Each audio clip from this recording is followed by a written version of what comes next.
The song Forever Rain by Hillsong Live from their album A Beautiful Exchange is a real fun acoustic groover.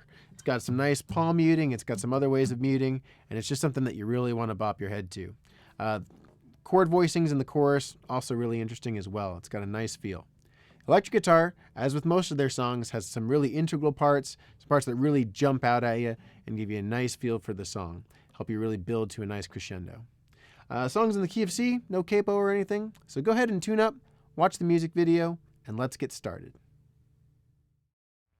In this YouTube lesson, I'm just going to be going over the main electric guitar riff for the chorus and the main rhythm on the acoustic guitar for the verse. I think those are the most important parts of the song and probably the most challenging. After that, there's going to be a music video where you'll just see two of me, one playing electric, one playing acoustic at the same time, so you can see how those parts interact.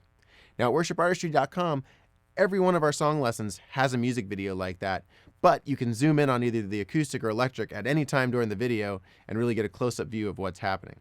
Obviously at YouTube, we can't do that, but just know that's a feature that will be a part of every lesson at worshipartistry.com. Speaking of our website, if you haven't been over there to subscribe for the beta testing, go ahead and do that. We're going to give free access right off the bat to let people try it out, help us kind of work out some bugs, and that's coming up. That's coming soon. Also, we take song requests over there, so if you've got songs that you want to see us do, we're getting to them as fast as we can. I get requests every day, and so that kind of just helps us push the priority on certain songs. You can also link to us on Facebook and Twitter over there. That's where we do most of our communicating. Enough of me blabbing. Let's get to the lesson.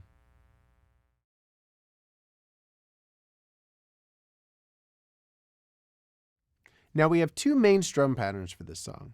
We have the strum pattern 1, which happens over the verse, and then we have strum pattern 2, which happens over the chorus and the bridge. Now strum pattern 1 is really interesting.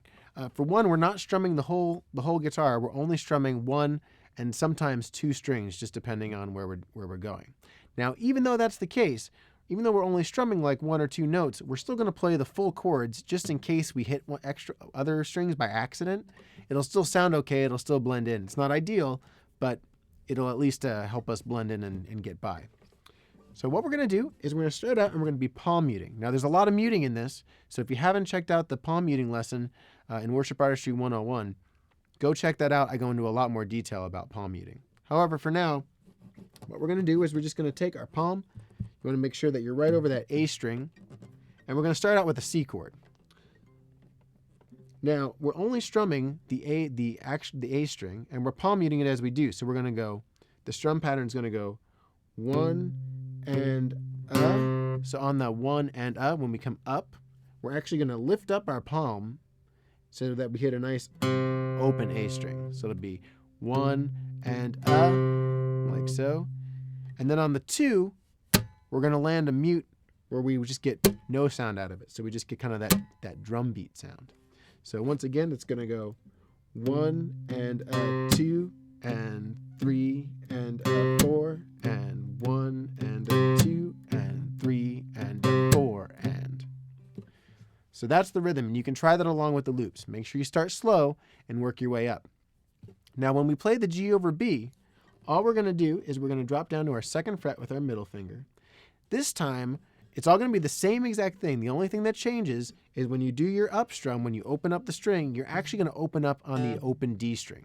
It's okay if you hit the A string by accident, but the open D string is what they're actually hitting in the song. And so that's going to go 1 and 2 and 3 and 4 and like so.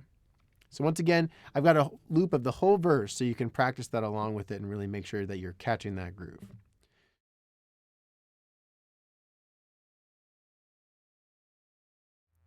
Now we just finished our pre-chorus riff and it's brought us into the 12th position, so we're right in position to play this next section. Now, there's some main notes that stand out in this riff, but if you're the only electric guitar player, that might not be enough. If you're playing in a live setting, it might be. You might just play those single notes and it might work, but I'm playing them more in chords, still emphasizing those riffs. So I'll just show you how that's going to work, and then we'll get into more detail about it. But essentially you're going to have, these are the notes you're going to be playing. You just want to follow this riff. It's going to be...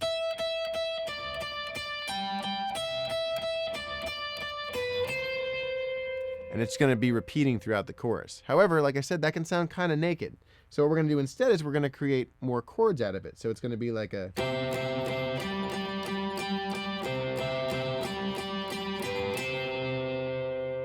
And it'll just kind of fill out the song a little bit more. So use your judgment on which one you're going to use. I'm just going to go over the chord variation there. So what we want to do is we're going to bar on our 12th fret here. Make sure you got your tabs out for this. And you're going to have your middle finger then on the 13th fret of the B string. So essentially it's like a D form, like an open D chord form, but it's moved up to the 12th fret. So it's a triad. So now the top, usually your ear is going to pick out whatever the highest note is. So what we're going to do is we're going to strum through those three. Then we're going to put our pinky in position, and we're only going to strum our G and B. So probably best bet on that, rather than trying to worry about hitting that high E, is just to kind of roll up a little bit and mute that high E. So we'll go. Then we're going to bar with our pinky, so our pinky kind of rolls over and holds down the top two strings on the 15th fret and finishes that out. So then we repeat the same idea, but this time instead of rolling up to that 15th fret, we're going to drop back here and just hit our G and B again. Go from the bar and then up to our middle finger on the B. So altogether it's going to go.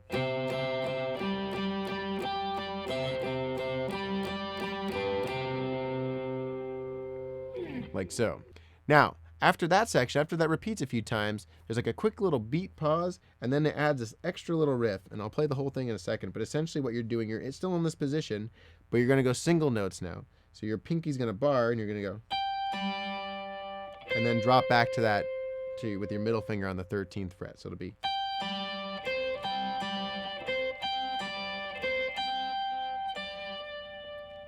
Now, after the first chorus, it ends on that 15th fret of the B. So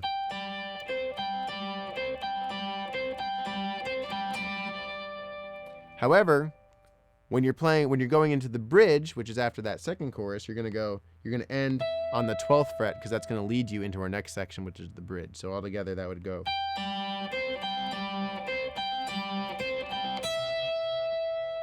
And that leads you then into the bridge, which we'll go over in the next section.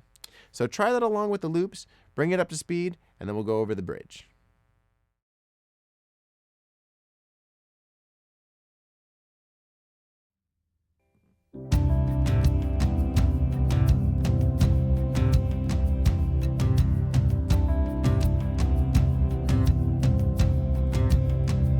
You are good when there's nothing good in me. You are love on display for all to see. You are light when the darkness closes